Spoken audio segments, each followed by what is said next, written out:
सभामुख महोदय, एउटा सार्वभौम स्वतन्त्र देशसँग सम्बन्धित उसले गर्नुपर्ने कर्तव्यसँग सम्बन्धित अत्यन्त गम्भीर विषय म सम्माननीय सभामुख महोदय मार्फत नेपाल सरकार समक्ष राख्न चाहन्छु।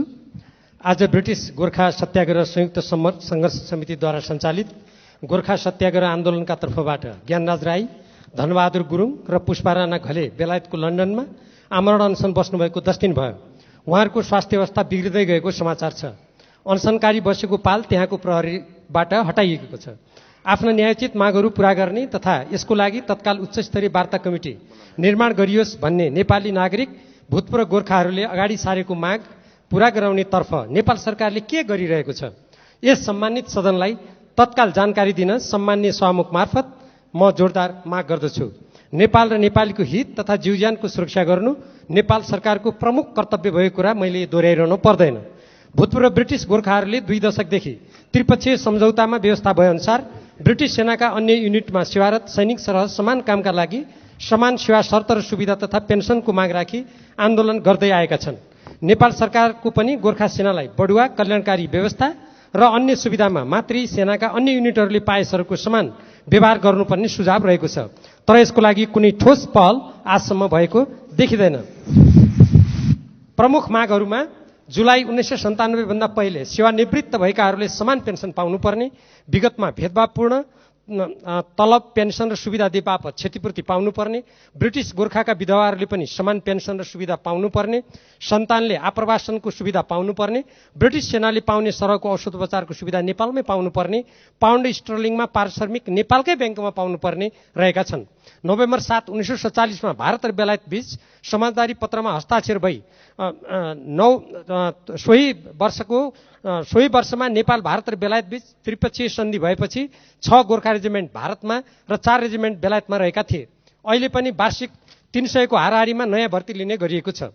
सन्धिको परिच्छेद 1 मा नेपालको स्वार्थ र प्रतिष्ठाको विपरीत हुन नहुने र गोर्खा सैनिकहरूलाई भाडाका सिपाहीका रूपमा हेरिन नहुने शर्त उल्लेख छ। प्रतिनिधि सभाको अन्तर्राष्ट्रिय सम्बन्ध समितिले भूतपूर्व गोर्खाका समस्या समाधानका लागि 2055 साल र 2075 सालमा भूतपूर्व गोर्खाका समस्या समाधानका लागि सरकारलाई अत्यन्त महत्त्वपूर्ण सुझाव दिएको थियो, तर ती सुझावहरूको कार्यान्वयनतर्फ कुनै ध्यान दिइएको छैन।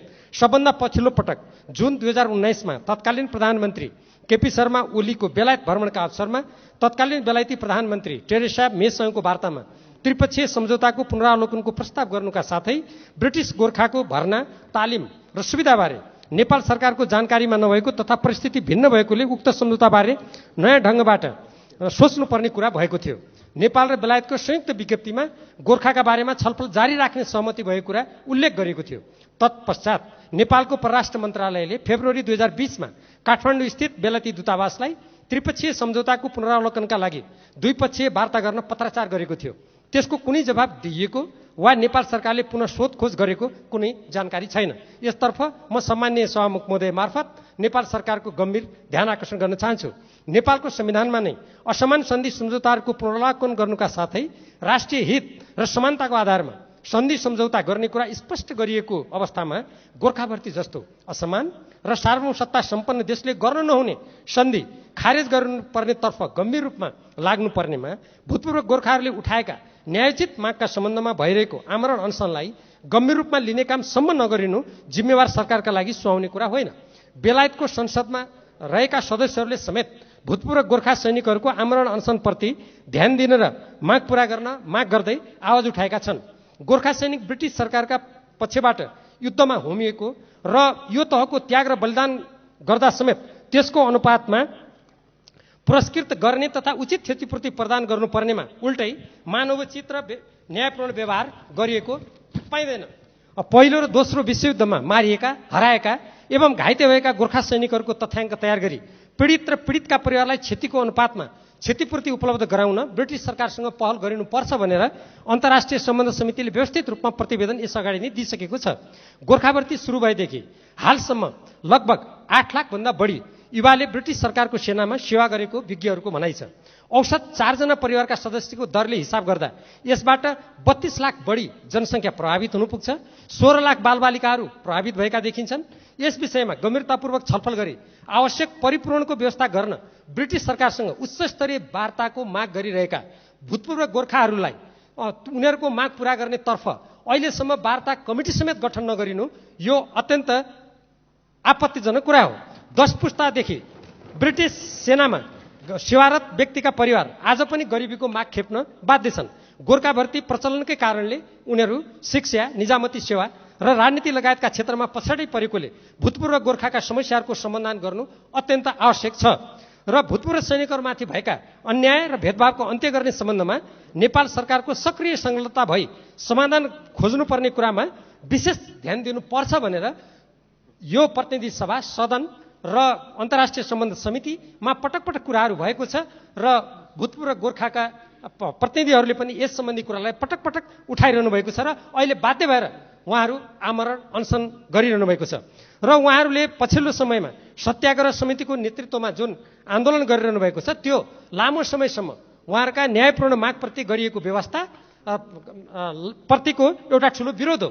यस्तो स्थितिमा नेपाल सरकारले आफ्ना विदेशी स्थित नागरिकहरूको हक हितको सम्बन्धमा तत्काल आवाज उठाउनु पर्नेमा हालै परराष्ट्र मन्त्रालयबाट अन्तर्राष्ट्रिय सम्बन्ध समितिमा जानकारी गराइएको एउटा पत्रमा उल्टै भूतपूर्व गोर्खाहरूले यसरी आमरण अनसन गर्नु यो सुहाउने कुरा होइन भनेर पत्र पठाएको देख्दा स्वयं अन्तर्राष्ट्रिय सम्बन्ध समितिमा काम गर्ने हामी प्रतिनिधि सभा, त्यसका सदस्यहरू हामी लज्जित भएका छौँ।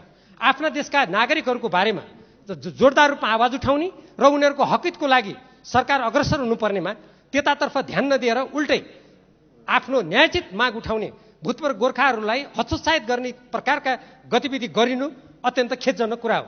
तसर्थ म सम्माननीय सभामुख महोदय मार्फत भूतपूर्व गोर्खाहरूले आज 10 दिन लामो जुन आमरण अनसन गरेको अवस्था छ, उहाँहरूको स्वास्थ्य स्थिति बिग्रिएको अवस्था छ, यसको लागि कमसेकम तत्काल नेपाल सरकारको संलग्नतामा समेत बेलायती सरकारका जब त्यहाँका सांसदहरूले समेत आवाज उठाइरहेको स्थितिमा तत्काल उच्चस्तरीय वार्ता समिति गठन गरेर यो आमरण अनसनबाट ती जो स्वास्थ्य स्थिति बिग्रिँदै गएका भूतपूर्व गोर्खाका मैले अघि उल्लेख गरेका 3 जना व्यक्तिहरूको ज्यान जोखिममा पर्ने काम नहोस् र तत्कालीन उच्चस्तरीय वार्ता समिति गठन गरेर बेलायती सरकारसँग हाम्रो त्रिपक्षीय सन्धि सम्झौतामा भएका ती प्रावधान त छँदैछन्, अझ त्यसपछि स्वयं त्यहाँ एउटा संयुक्त जुन कमिटी बनाइएको थियो त्यो कमिटी टेक्निकल कमिटी भन्ने छ, जसलाई प्राविधिक समिति भन्छ, त्यसले समेत वार्ता उच्च स्तरमा गर्नुपर्ने भनेर सिफारिस गरिरहेको अवस्थामा त्यसप्रति व्यवस्था हुने काम नहोस् र नेपाल सरकार यो नेपालको संविधानमा उल्लेखित